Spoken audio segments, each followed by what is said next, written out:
Hello students, आज की video में हम बात करने वाले हैं कि किसी भी वेरिएबल को सब्जेक्ट ऑफ द इक्वेशन कैसे बनाया जाए। उसके लिए हम आपको क्वेश्चन करेंगे। बेसिक जो है वो मैंने अपनी पिछली वीडियो में कवर कर ली थी, जिसमें मैंने आपको बताया था कि इक्वल्स टू के एक तरफ क्या होना चाहिए, सेकंड साइड पे क्या होना चाहिए। तो आज हम बात करने वाले हैं फर्दर कि किस तरीके से सॉल्व की जाए क्वेश्चन को। ठीक है, चलें।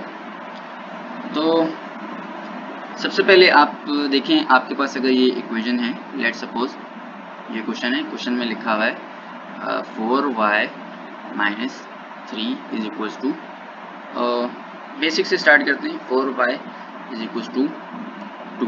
ठीक है स्टूडेंट्स, और ब्रैकेट में दिया हुआ या कहीं पे मेंशन किया हुआ है कि आपने इसको सब्जेक्ट बनाना है। अगर इस तरह ब्रैकेट में मेंशन किया हुआ है तो इसका मतलब y को आपने सब्जेक्ट बनाना। सब्जेक्ट बनाने के लिए आप क्या करेंगे, y के साथ जो भी है उसको आप दूसरी तरफ भेज दें। इस वक्त y के साथ 4 और वो मल्टीप्लाई हो रहा है, उसको आप दूसरी तरफ भेजेंगे।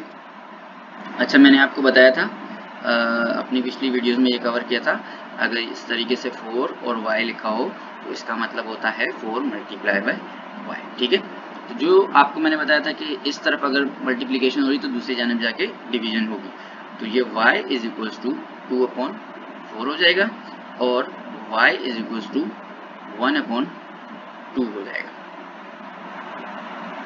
y इज इक्वल्स टू 1/2 हो जाएगा। ठीक है स्टूडेंट्स, ये आपका फर्स्ट एग्जांपल होगा। ठीक है, एक और एग्जांपल करते हैं स्टूडेंट्स।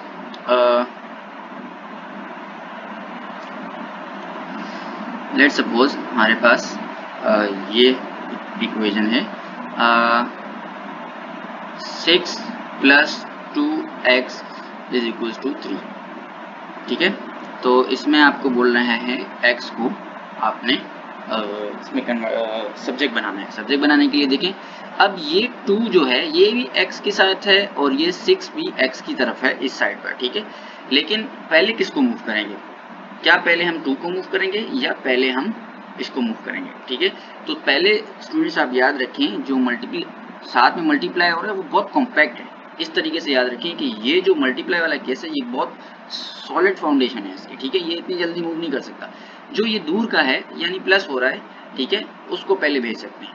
तो पहले हम इस 6 को मूव करेंगे।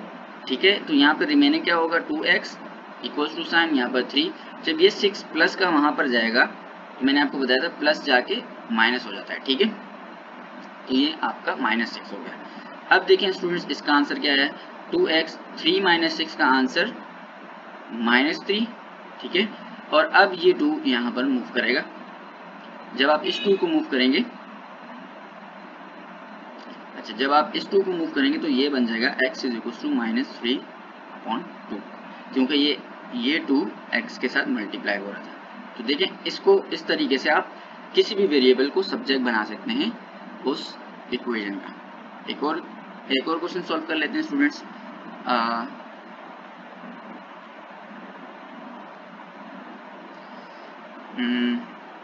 कहाँ पे किया जाए? ओके, यहाँ पे करते हैं।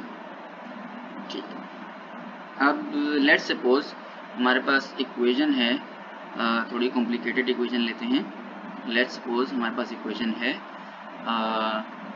-4x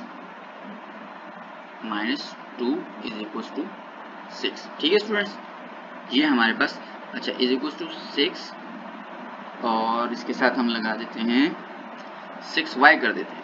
ठीक है स्टूडेंट, 6y कर देते हैं, ये हो गया 6y। ठीक है स्टूडेंट, और इसमें आपको क्वेश्चन में बोला हुआ है कि x को आपने सब्जेक्ट बनाना है। ठीक है स्टूडेंट्स, x को आपने सब्जेक्ट बनाना है। तो अब आप क्या करेंगे, देखिए x यहाँ पर आ रहा है, x के साथ ये -4 लगा हुआ है, -4 इसके साथ मल्टीप्लाई हो रहा है और ये -2 भी लगा हुआ है। तो मैंने आपको क्या बताया था, जो उसके साथ मल्टीप्लाई हो रहा हो उसको पहले नहीं छेड़ेंगे, पहले किसको करेंगे, जो उसके साथ ऐड या सब्ट्रैक्ट हो रहा होगा।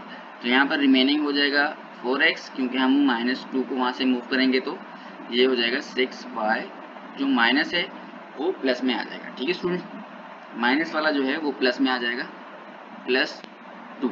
ठीक है स्टूडेंट्स, इस -4x यहीं पर रहेगा और ये जो -2 है इसको आपने मूव किया तो ये 6y + 2 बन गया। ठीक है, क्योंकि माइनस प्लस में कन्वर्ट हो जाता है।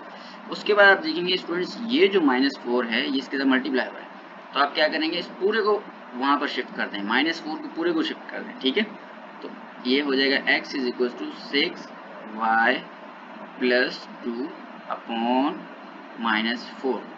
स्टूडेंट्स ये इस तरीके से -4 यहाँ मल्टीप्लाई हो रहा था, वहाँ जाकर डिवाइड हो जाएगा, तो आपका सब्जेक्ट जो है वो x बन गया है। अच्छा, यहाँ पर आपको याद रखना है कि x या y जिसको भी आप सब्जेक्ट बना रहे हैं उसको पॉजिटिव होना चाहिए, ठीक है, नेगेटिव नहीं होना चाहिए। चलिए स्टूडेंट्स, मिलते हैं नेक्स्ट वीडियो में, तब तक ख्याल रखिएगा अपना। कोई भी क्वेश्चन हो तो आप कमेंट बॉक्स में जरूर पूछें।